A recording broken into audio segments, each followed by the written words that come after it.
Olá, queridos, a paz do Senhor Jesus. Você está no ADEC TV e hoje no quadro Lições Bíblicas. Nós estamos começando a terceira lição desse trimestre e hoje nós vamos falar sobre o tema O Perigo do Ensino Progressista. O textual está na segunda carta de Paulo a Timóteo, capítulo 3, versículo 1, e está escrito assim: Sabe, porém, isto, que nos últimos dias sobrevirão tempos trabalhosos. Verdade prática.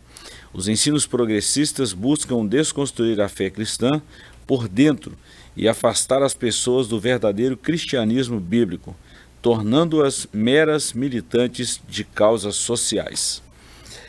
A leitura bíblica em classe está na segunda carta de Paulo a Timóteo, capítulo 3, versículos de 1 a 9. A nossa lição tem alguns objetivos. Primeiro, elencar os elementos que descaracterizam o cristianismo bíblico. Segundo, explicar as principais teorias progressistas. Terceiro, aplicar elementos que refutam o ensino progressista. Professor Joás, nós estamos aí na terceira lição do terceiro trimestre de 2023. Estamos falando aí sobre a Igreja de Cristo e o Império do Mal. Estamos hoje na lição O Perigo do Ensino Progressista.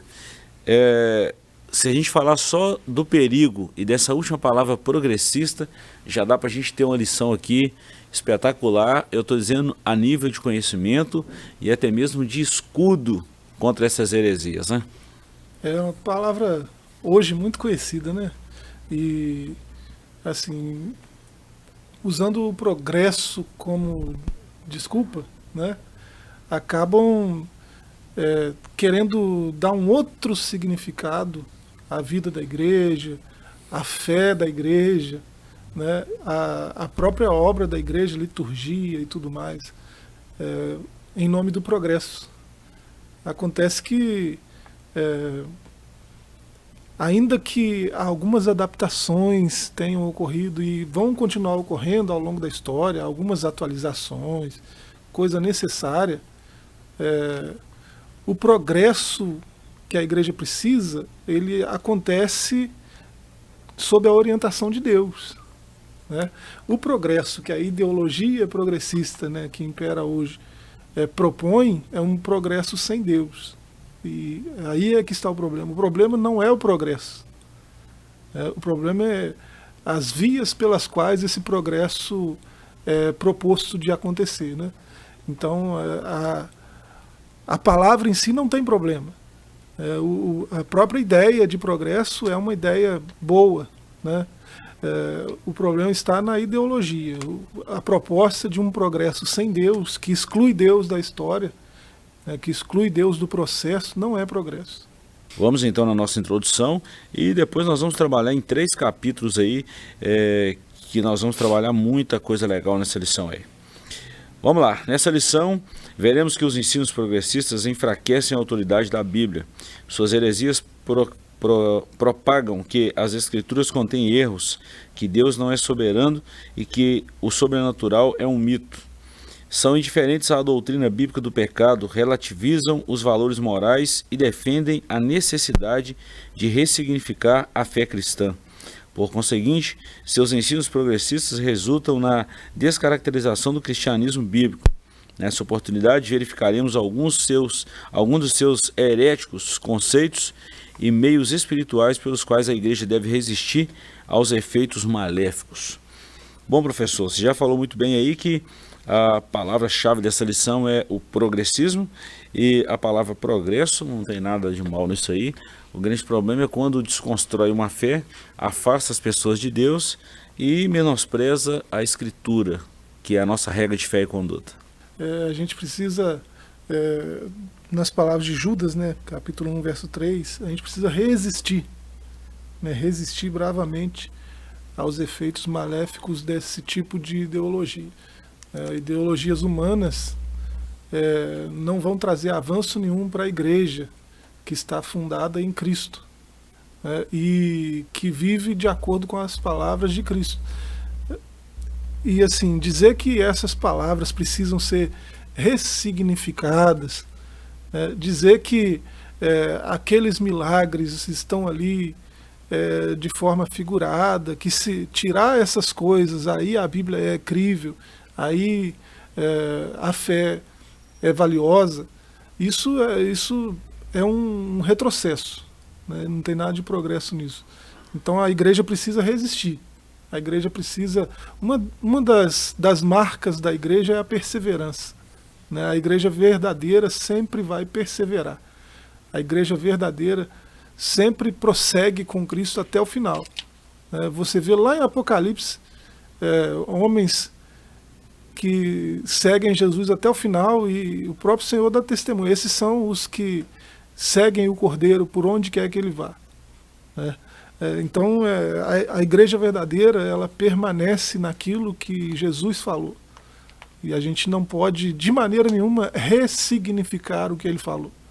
Há um sentido nas suas palavras, e ainda que a gente repita as suas palavras e coloque outro sentido nelas, né, essas não são palavras de Deus. São palavras que, ainda que ele tenha falado, nós estamos ressignificando, não é palavra de Deus, né?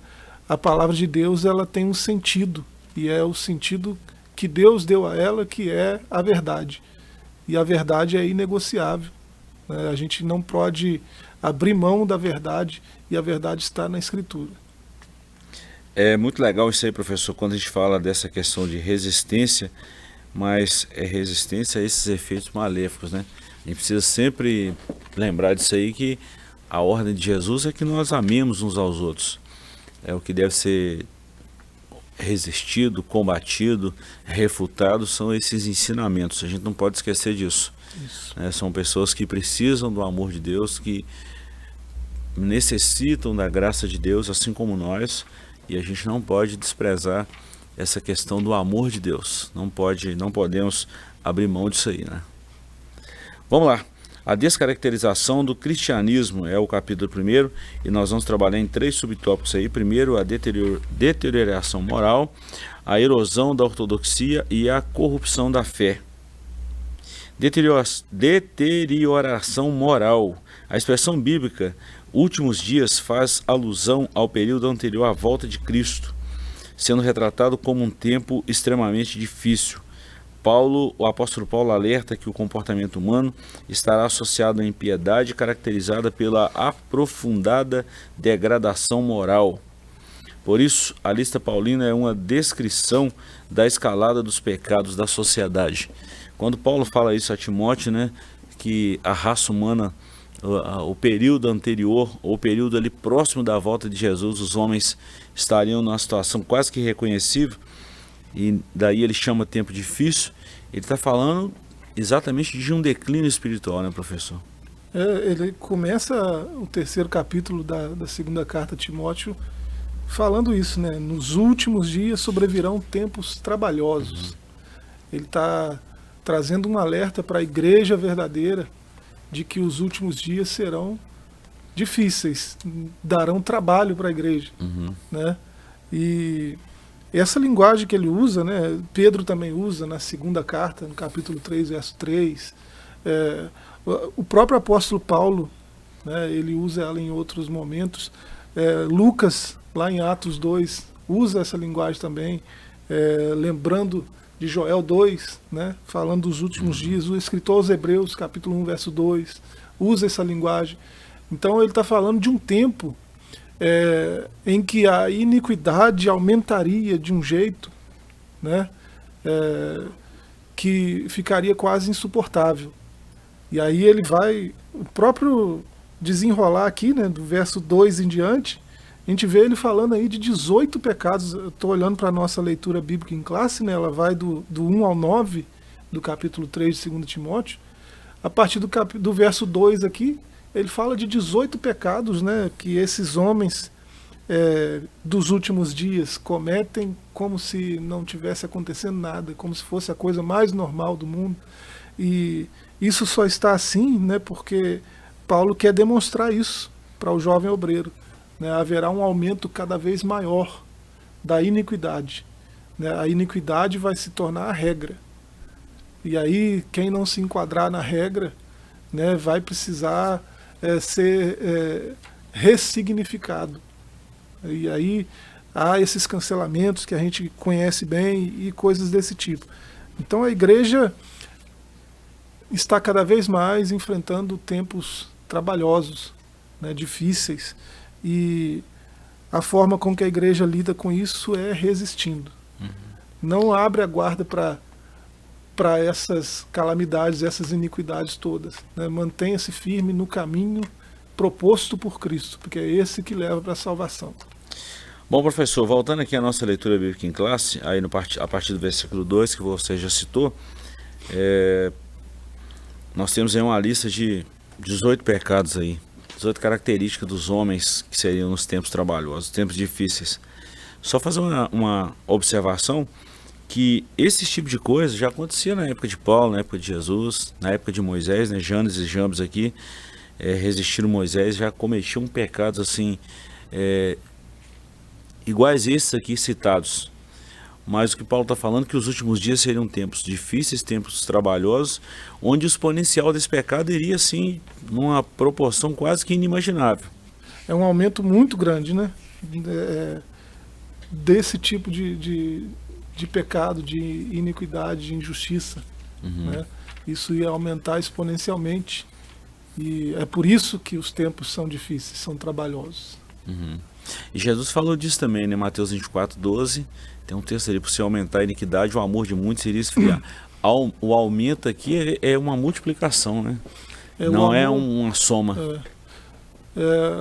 Esse amor que ele fala amor de muitos esfria, né? Ele está falando do amor genuíno, né? Que é sempre voltado ao outro. Amor é verbo, né? Então implica em fazer algo para uma pessoa fora de mim mesmo, né? Fazer algo para alguém além do cara do espelho. E é esse amor que esfria, porque Paulo começa essa listinha de 18 aí, amantes de si mesmos. Peraí, os homens dos últimos dias amam mais, né? Amam a si mesmo. Né? E são incentivados a isso o tempo todo. Você precisa de amor próprio, você precisa de uma autoestima elevada, você precisa se cuidar para se sentir melhor. Você é o cara, você é o centro da vontade de Deus. Para Jesus você é o centro. E coisas desse tipo. Né? Então começa a lista dessa maneira. Né? Pelo egoísmo, pelo egocentrismo, né? Pelo antropocentrismo, é o homem no centro. Isso tudo é parte dessas iniquidades dos últimos dias, né? Que vão tornar a vida da igreja verdadeira mais difícil. Bom, e é isso que a gente está vivendo ultimamente, né? Lamentavelmente. E a gente não sabe até que ponto vai chegar assim em proporção, mas que já aumentou nos, vamos falar aí, nos 30 anos, 20, 30 anos para cá. Disso a gente não tem dúvida, né, professor? Com certeza. Isso aí a gente tá muito claro, muito visível, muito palpável, e esse negócio está aqui debaixo do nosso nariz aí, a gente está percebendo isso aí. Ponto 2, a erosão da ortodoxia. O ensino progressista representa um ataque teológico à ortodoxia bíblica. Suas teses reduzem o texto bíblico a um mero registro de experiências religiosas. Desse modo, o fundamento da fé cristã é questionado, isto é, a autoridade bíblica é rejeitada e suas verdades negligenciadas. O conteúdo doutrinário cede espaço para a cultura, ao entretenimento e ao resultado a qualquer custo. Os cristãos tornam-se mais amigos dos deleites do que amigos de Deus. Então, a gente pode trocar isso aqui por vamos falar assim, trocar por miúdos, né, como diz um bom mineiro. É como se a Escritura tivesse que adaptar a minha cultura e não o contrário. Paulo, como os outros escritores, né, do Novo Testamento, aqui até citado 1 Pedro, né, 1,15, versos 23 a 25, a igreja lida com isso não abrindo mão da sua fé, né, vivendo em santidade em qualquer época, né, em qualquer que seja a estação. A vida da igreja ela está delimitada na Escritura. Por onde a gente tem que passar, o que a gente tem que fazer, isso tudo está delimitado. É uma escolha que a gente faz, a gente não é obrigado a viver de jeito qualquer que seja, mas uma vez que alguém entende o que Cristo fez pela humanidade, né, cumpre a vontade de Cristo sem questionar e com muita alegria no coração. Né? Então, é mais prazeroso, ainda que trabalhoso, é mais prazeroso para o cristão genuíno obedecer a Cristo, né, do que sacrificar a sua fé por conta de ideologias humanas. E fechando aqui esse capítulo primeiro, professor, a corrupção da fé, com o caráter humano maculado e a corrosão da ortodoxia promovidos pelo progressismo do ensino, o cristianismo e a fé bíblica são descaracterizados. Não por acaso o apóstolo Paulo acrescenta às práticas dos falsos cristãos a repulsiva conduta da luxúria e de várias concupiscências. Os heréticos cativam as pessoas por meio da sedução e do engano, escravos que são das paixões. Eles acreditam que os prazeres do corpo não podem contaminar a alma. Por isso, os pecados morais, a libertinagem e o abuso do corpo são tolerados, tais como a prostituição, a ideologia de gênero, as drogas, aborto, relativismo moral e etc. A rebeldia e a ausência genuína da conversão os impedem de alcançar o conhecimento da verdade. Que lição, assim, vamos falar assim, muito atual e propensa para esses dias que a gente está vivendo. Então, quando a gente olha dessa forma, a gente observa aí a degradação da raça humana. Isso é muito complicado, professor. Depois da erosão da ortodoxia, né, há uma prática correta, né, da fé cristã, e o cristão verdadeiro não deve negociar isso, não deve abrir mão disso, né? Um cristão genuíno jamais negocia a verdade.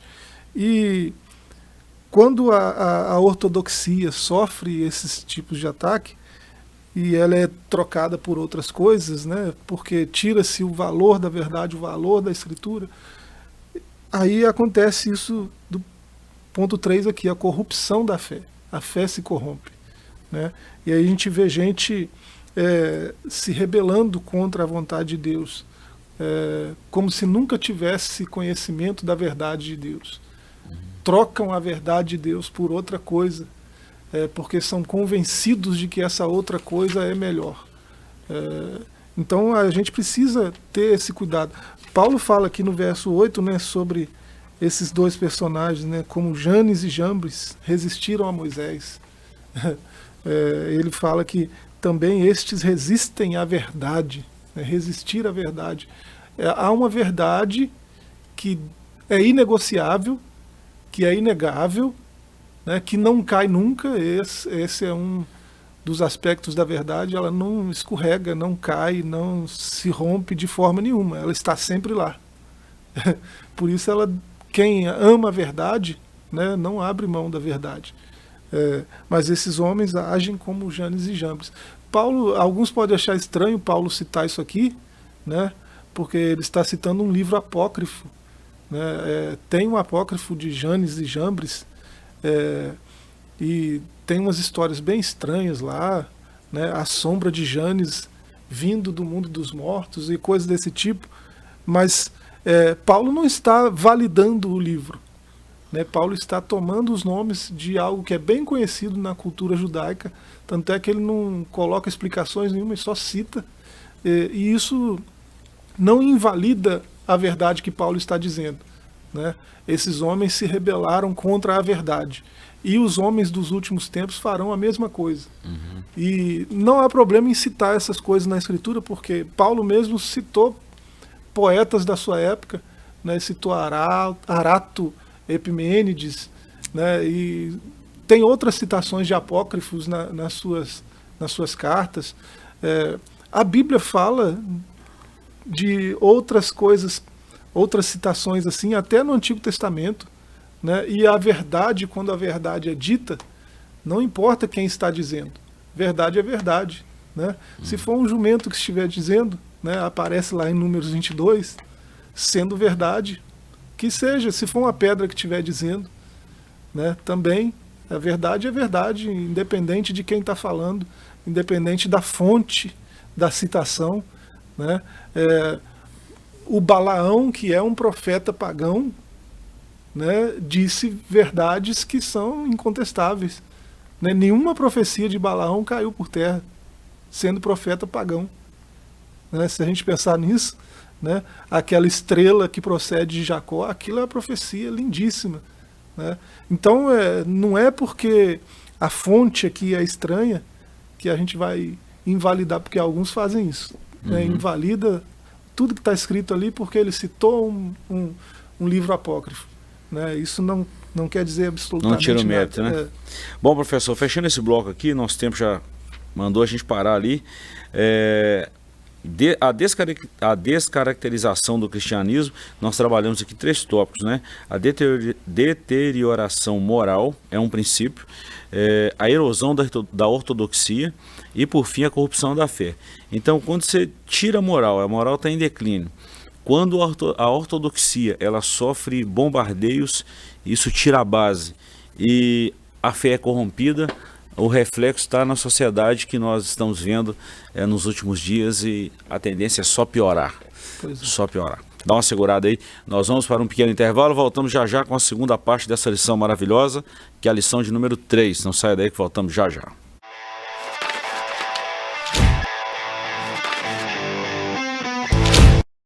Estamos de volta com o seu ADEC TV e hoje nós estamos falando da lição de número 3. Você está no quadro de lições bíblicas e a lição de hoje, o período do ensino progressista. Nós estamos trabalhando aí esse terceiro trimestre, só dando uma recapitulada, nós falamos aí na lição de número 1, a igreja diante do espírito da Babilônia, a lição da semana passada, a deturpação da doutrina bíblica do pecado, a lição de hoje, o período do ensino progressista, a lição 4, quando a criatura vale mais que o Criador, a desacralização da vida no ventre materno, a desconstrução da masculinidade bíblica, a desconstrução da feminilidade bíblica, transgênero, que realidade é essa, uma visão bíblica do corpo, renovação cotidiana do homem interior, cultivando a convicção cristã, sendo a igreja do Deus vivo, o mundo de Deus e o mundo dos homens. Hoje, na lição de número 3, nós começamos a falar aí sobre esses tempos difíceis. E agora no capítulo 2, professor, nós vamos falar sobre essas teorias progressistas.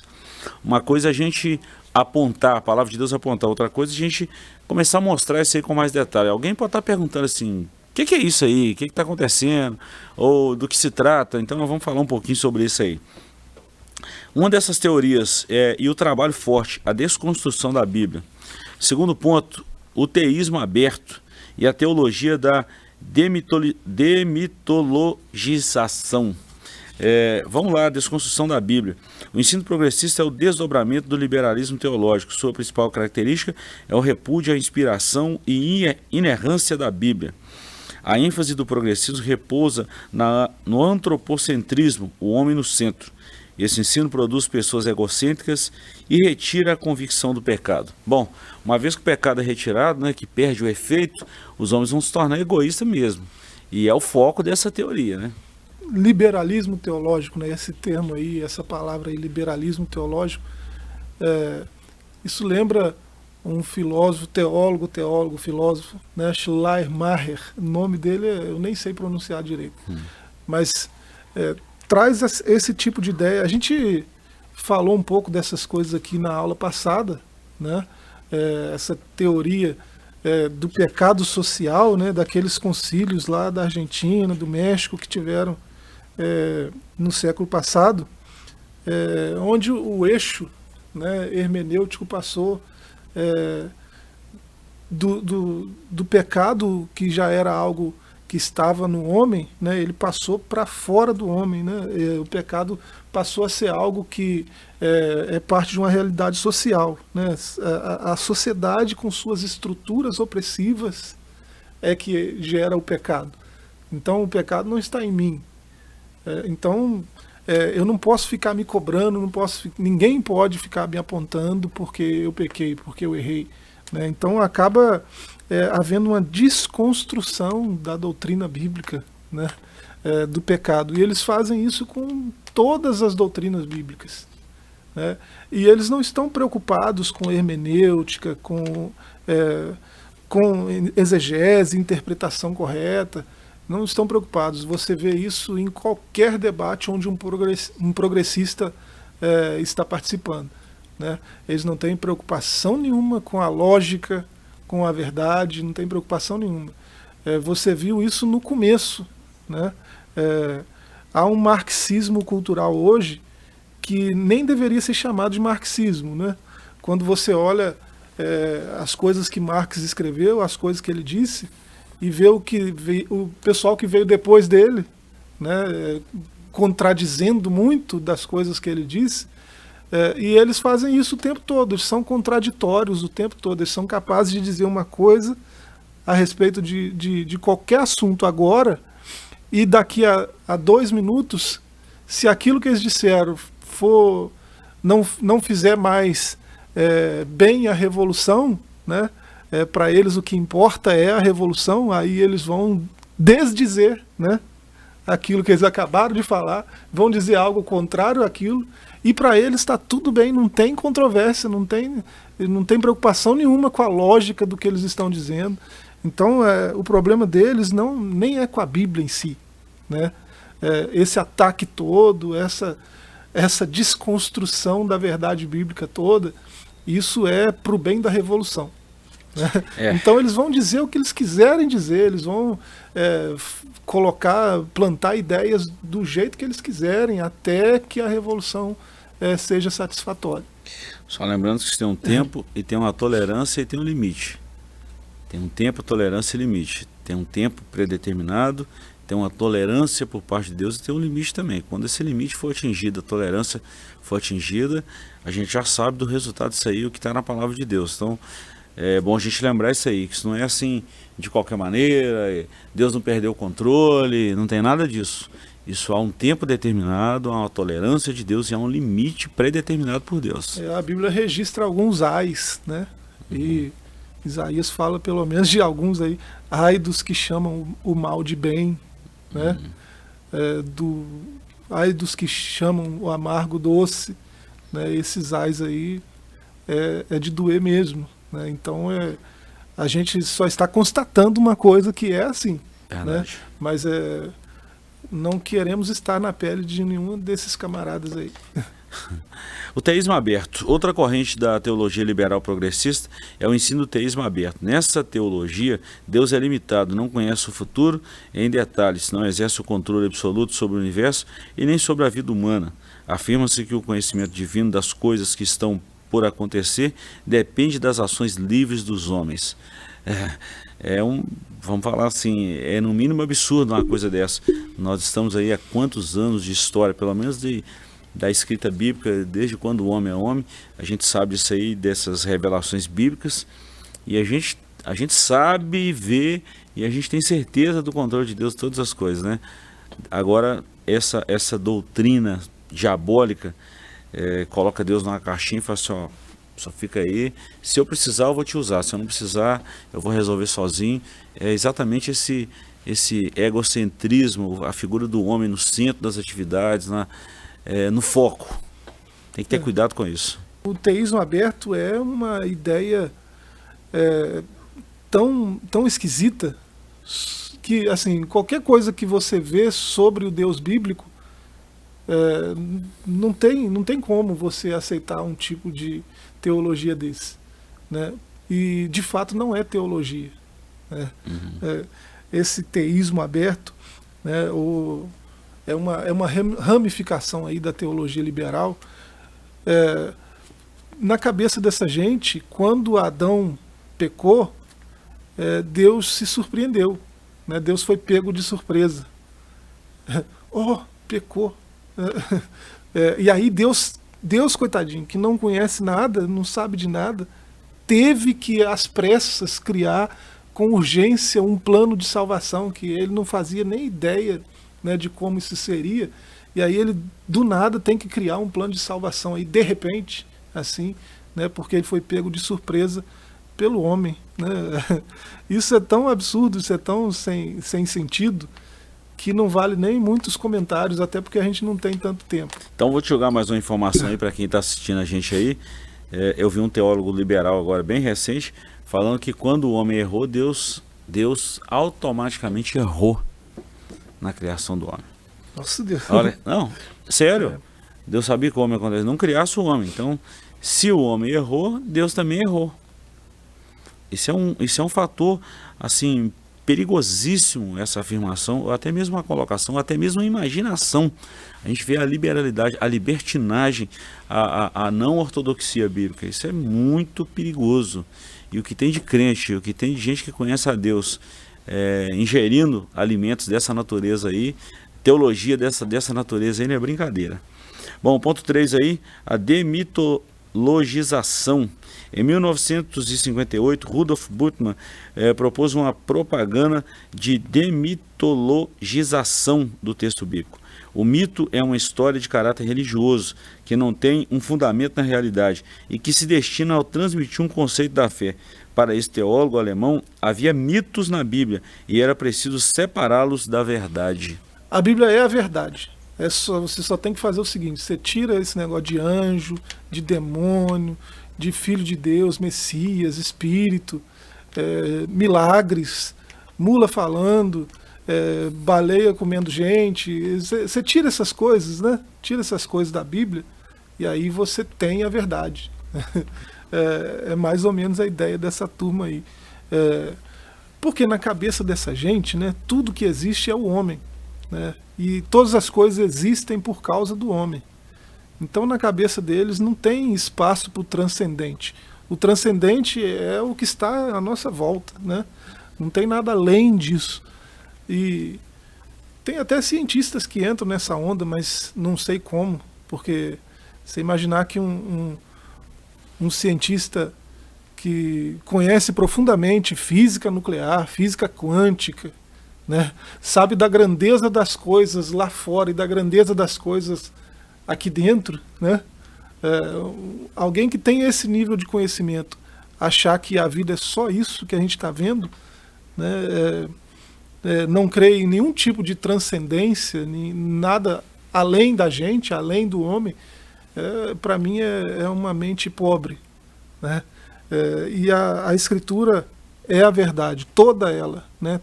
A soma das tuas palavras é a verdade, já canta o salmista, né? Então a gente chama isso de teologia por... eu não sei, né?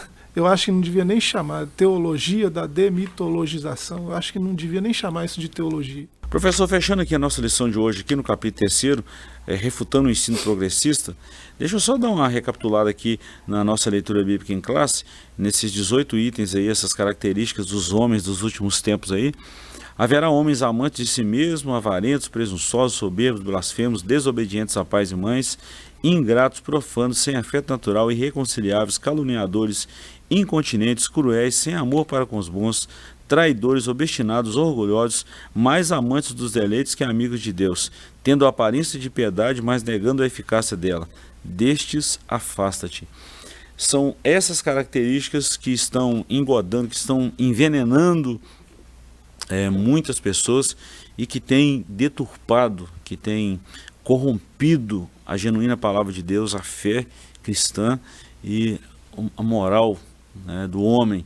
E isso tem corrompido a nação, corrompido o mundo, corrompido a sociedade, e a gente está vendo o reflexo disso aí dia após dia. Só queria deixar isso claro aí, que nós falamos e não citamos. Para a gente encerrar aqui o capítulo 3, refutando o ensino progressista, nós temos aqui 3 subtópicos. O primeiro, reafirmando a autoridade bíblica. Eu acho que a gente não precisa ler para a gente criar um comentário robusto aqui, né? Ter tempo. Ensinando as doutrinas bíblicas e enfatizando a santificação. Bom, reafirmando a autoridade bíblica, professor, nós estamos vivendo um tempo hoje, eu falei recente agora no estudo na nossa igreja, exatamente sobre a declaração de fé das Assembleias de Deus. E tem ali 16 princípios que a gente fala muito, e está publicado esse livro aí. Quem tiver interesse pode procurar nas livrarias, Declaração de Fé das Assembleias de Deus. E a primeira base de tudo isso aí é exatamente a autoridade da Escritura. Isso não tem que contestar. Mas nós estamos vivendo uma época hoje que os crentes não estão lendo Bíblia. Como é que vai reafirmar, né, a inspiração inerrante, verbal, plenária da Escritura se o conhecimento bíblico é mínimo? Né? A igreja está do jeito que está, né? Esse sofrimento todo, essa angústia toda, e até essa perseguição toda, né? por conta desse desconhecimento. O povo se perde porque falta conhecimento. Isso é bíblico também. Então a gente precisa reafirmar essas coisas, né? A Bíblia foi inspirada por Deus. Deus soprou, né, nos escritores essa palavra.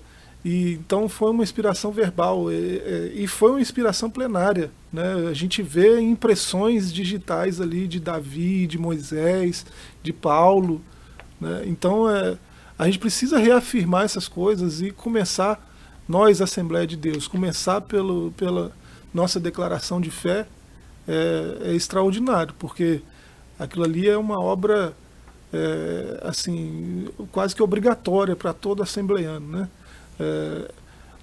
E assim, aquilo ali não substitui a Bíblia, mas você vê em cada linha a gente sendo levado à Escritura, levado para a Bíblia. Então, aquilo ali são visões, né, da verdade bíblica que a denominação tem. Então, eu dizer que sou assembleiano e desconhecer uma obra dessa também é um erro, né, irreparável. Tem gente que não tem noção das doutrinas bíblicas, professor. Quando a gente lê a Bíblia, assim, a Bíblia é doutrinária, é um livro doutrinário, a gente sabe disso. E doutrinário não é um cabresto, não é isso não. Nós estamos falando de doutrinas, de coisas, de assuntos consistentes com embasamento. Ontem, por exemplo, eu vi um desses teólogos aí falando que nós não somos corpo, que o homem não tem espírito, não tem alma. É revoltante a gente ver um negócio desse. Por que Paulo então diz em 1 Tessalonicenses 5:23, e todo o vosso espírito, alma e corpo, e a gente vê essa tricotomia espalhada em toda a Bíblia. Mesmo se esse versículo não existisse, né, não, com o restante do que a gente vê na Bíblia sobre a tricotomia, ou até dicotomia, né, não é? Na visão de alguns, né, não poderia fazer esse tipo de declaração. Né? Não pode. O morreu, acabou. Eclesiastes 9 cita a Bíblia. Então, quando a gente fala reafirmando a autoridade bíblica, a Bíblia é a palavra de Deus. E quando a gente fala de ensinar a doutrina bíblica, nós estamos falando de um ensino que precisa ser passado de uma geração para outra. E hoje tem gente aí na unção do riso, na unção da prosperidade, essa palhaçada aí, desculpa a expressão, mas é uma palhaçada doutrinária que isso está tirando a paciência, isso está demais. A gente precisa voltar para a Escritura. Precisa. Reafirmar a autoridade bíblica é isso. Voltar para a Bíblia. Né? Vamos voltar a ler a Bíblia, vamos ver se a gente entende o que a gente está lendo. É um bom começo. E fechando aqui, professor, nós falamos da reafirmação bíblica e também ensinando as doutrinas. O último tópico aí para a gente fechar, enfatizando a santificação, o fortalecimento da autoridade bíblica e o aprendizado das doutrinas cristãs precisam estar atrelados a uma vida de santidade. O verbo santificar vem do grego agiazo, que significa separar, purificar, consagrar. O adjetivo santo é a tradução do vocábulo ágios. Então não adianta nada conhecer, não adianta nada afirmar, se não viver. Então a palavra vai nos levar a uma santidade, a uma aproximação. E quando eu me separo, quando eu me purifico, quando eu me aproximo de Deus, as verdades vão ficar mais claras à minha mente. Não é a verdade que vai mudar, é a minha mente. É a metanoia, não é a verdade. Verdade é verdade, mas o que muda sou eu. E as coisas vão ficar mais fáceis. É isso, né? Hagiazo, né? Separar, purificar. O cristão genuíno, ele deve viver uma vida santa, né? Isso implica dizer que um cristão genuíno deve se separar de algumas condutas, de algumas atitudes, de algumas reações, né? Algumas coisas não são apropriadas para um cristão verdadeiro. Então isso é uma vida de santidade. E uma responsabilidade de todo cristão é ensinar. Né? No Ide de Mateus, né, Jesus fala para ir ensinando-os a guardar todas as palavras que eu tenho dito. No Ide de Mateus, né, do Ide de Jesus, não é o Ide de Freud, não. Né?